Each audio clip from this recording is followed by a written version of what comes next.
O dia começa com um recado direto de Lula, sem rodeios, sem metáforas. O governo vai quebrar a espinha dorsal do crime organizado. A fala do presidente é mais que promessa, é posicionamento. Chega de improviso, chega de pirotecnia. O Estado volta a ser o que sempre deveria, inteligente, firme e humano. Enquanto a direita ainda faz discurso em cima de tragédia, o governo trabalha com estratégia, integração e presença. Lula sabe que o crime não se combate com discurso, mas com política. E esse é o tom que abre a nova fase do Brasil. Um país que reage com lei e não com raiva. Enquanto o governo age, a oposição se esconde atrás da omissão. Agora há pouco, quem publicou na rede social foi o presidente Lula. Vamos ver o que ele publicou sobre o PL, o projeto de lei antifacção. O governo do Brasil está atuando para quebrar a espinha dorsal do tráfico de drogas e do crime organizado, com mais inteligência, integração entre as forças de segurança e foco nas cabeças do crime, quem financia e comanda as facções. Desde 2023, as ações do governo já retiraram 19,8 bilhões de reais das mãos de criminosos, o maior prejuízo já imposto ao crime, enfraquecendo lideranças e redes financeiras. O número de operações da Polícia Federal cresceu 80% desde 2022, saltando de 1.875 para 3.393, para ser mais preciso, em 2024. Em 2025 já são 2.922 até outubro. Nas rodovias, a Polícia Federal, Polícia Rodoviária, apreendeu 850 toneladas de drogas em 2024, recorde histórico. Segue falando sobre a inteligência e a integração. Também que para sustentar esses avanços, o governo enviou ao Congresso o PL antifacção, que endurece as penas e asfixia financeiramente as facções, e a PEC da segurança, que moderniza e integra as forças policiais. Essas medidas completam o ciclo de segurança, investigação mais eficaz, integração institucional e base legal sólida, uma combinação que consolida o enfrentamento ao crime no Brasil. Guilherme Boulos chamou Romeu Zema de governador turista por não aparecer no ato pelos 10 anos da tragédia de Mariana. Zema sumiu. E Boulos lembrou ao Brasil que a ausência também é escolha. Enquanto o povo chora, o governador posa. A direita é especialista em aparecer na hora do caos, mas quando o assunto é solidariedade, ela some. Zema fugiu do luto e deixou no ar o retrato da velha política, presente na tragédia, ausente na empatia. Dias depois, Boulos voltou a falar e subiu o tom.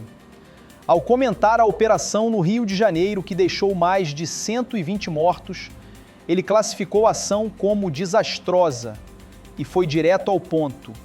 Quando o Estado escolhe matar, ele desiste de governar. É o resumo do populismo da bala. Governos que trocam segurança por espetáculo e vidas por manchete. Boulos não fala para agradar, fala para acordar.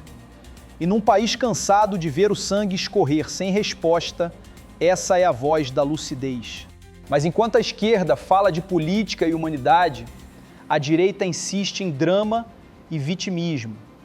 O Poder 360 revelou: Eduardo Bolsonaro disse que querem tirá-lo de 2026 por causa das acusações de coação no caso dos atos golpistas. O STF antecipa o meu julgamento com a acusação de coação. Primeiro, isso daí é algo sem pé nem cabeça.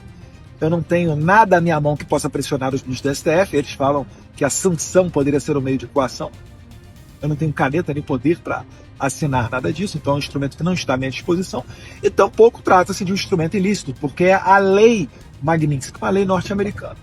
Então, isso daí é óbvio que é parte de uma construção para me tirar do tabuleiro político de qualquer maneira de 2026, para tentar enfraquecer o nome Bolsonaro e achar que assim eles vão enterrar o movimento político. Mas o discurso é o mesmo de sempre. A tática de inverter a narrativa e posar de perseguido. Para eles, justiça é perseguição, punição é censura e crime é liberdade. O filho de Bolsonaro grita para não ter que explicar, mas o país já entendeu. O tempo da farsa acabou. E enquanto a direita se vitimiza, Lula age como estadista. O Poder 360 mostrou que ele está pronto para ligar novamente para Donald Trump, caso as negociações entre Brasil e Estados Unidos não avancem.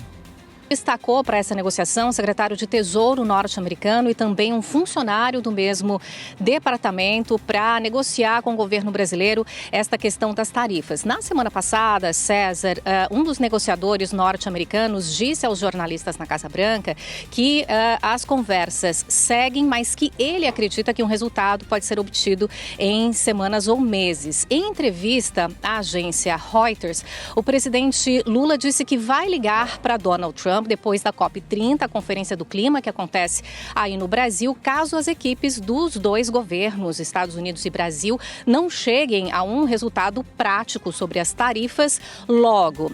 Aos jornalistas, César, o presidente Lula também disse e comentou sobre a questão da tensão crescente, né, que segue entre Estados Unidos e Venezuela. Ele disse que falou sobre o tema com o presidente Donald Trump, quando os dois estiveram juntos lá na Ásia. Lula disse que conversou com Donald Trump sobre o assunto, disse que é contra uma ação militar dos Estados Unidos no país da América do Sul e disse ao Donald Trump também, César, que a América Latina é uma região de paz. Nada de submissão, é liderança diplomática. Quem tem moral, conversa. Quem tem resultado, negocia.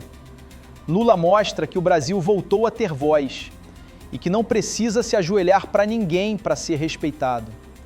É o país que fala de igual para igual e que volta a ser ouvido. Mas a justiça também não para. Confirmou que a relatora do TSE votou pela cassação de Cláudio Castro. O governador que transformou o Rio em palco de operação e sangue agora tem que responder no tribunal.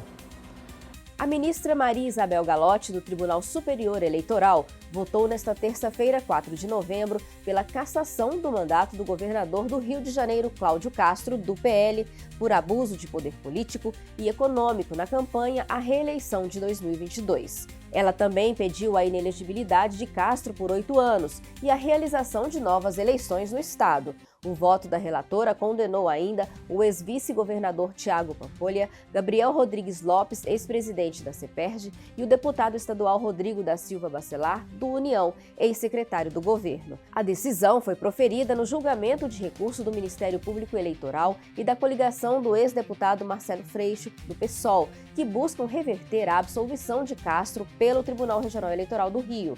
Segundo a ministra, as contratações irregulares na CEPERJ e na UERJ foram feitas à margem das normas constitucionais, com pagamentos realizados diretamente aos beneficiários, e houve coação de servidores para apoiar a campanha de Castro nas redes sociais.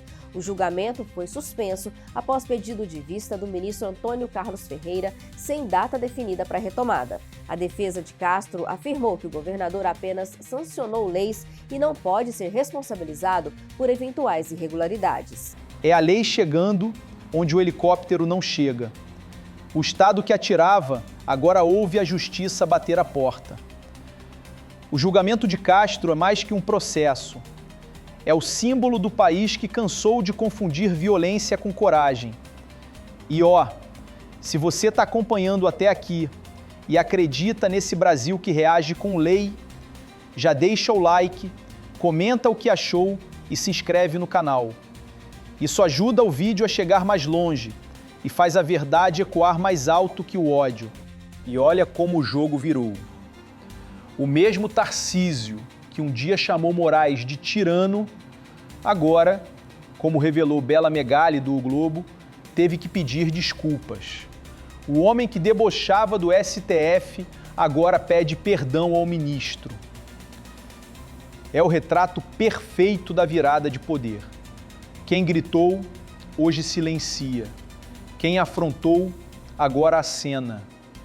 O medo mudou de lado e o respeito voltou a valer mais que o grito. E para fechar o roteiro com ironia e justiça, a CNN Brasil trouxe a cereja do bolo. O governo do Distrito Federal pediu avaliação médica para saber se Bolsonaro pode ser preso na Papuda. O homem que zombava da justiça agora precisa de laudo para enfrentá-la. O mito virou diagnóstico. O mesmo que dizia acabou a mamata, agora tenta evitar a cela. A história é implacável e a justiça paciente. O Brasil está mudando e dessa vez é para valer. A justiça age, o governo entrega e o ódio perde espaço. Então já deixa o like, comenta aqui o que achou e compartilha, porque quando a verdade se espalha, o Brasil avança.